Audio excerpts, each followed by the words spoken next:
In the stillness of my study, surrounded by the remnants of a life once dedicated solely to science, I, Dr. Michael Sullivan, recount the profound turning point of my existence.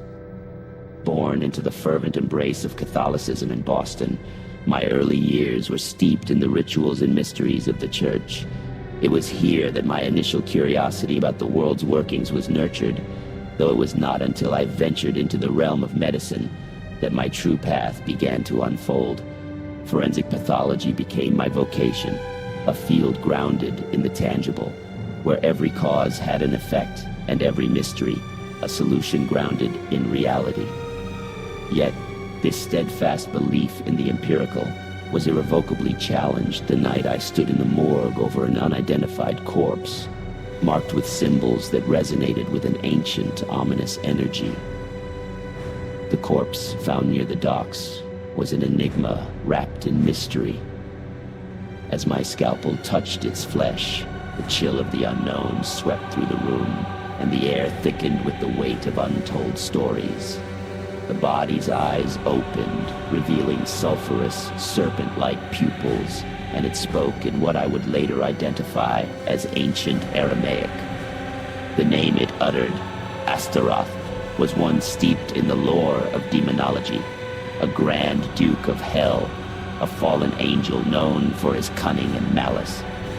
Astaroth appeared not merely as a specter, but in a form that was terrifyingly tangible, clad in a dark amalgam of armor and ethereal flesh, crowned with thorns that seemed to bleed smoke.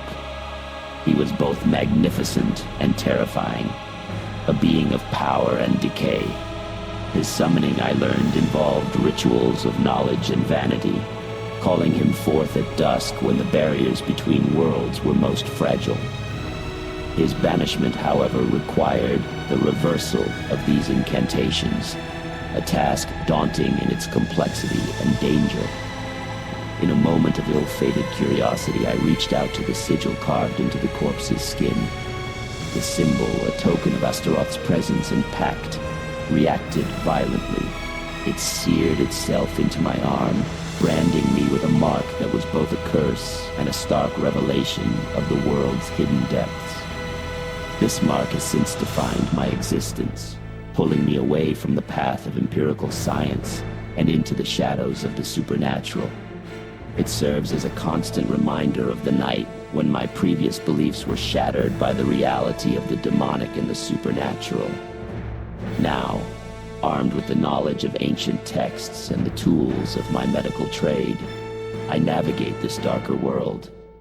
Each step forward is guided by the dual lights of reason and the mystical, as I seek to protect those who remain blissfully unaware of the dangers that lurk in the unseen corners of our reality.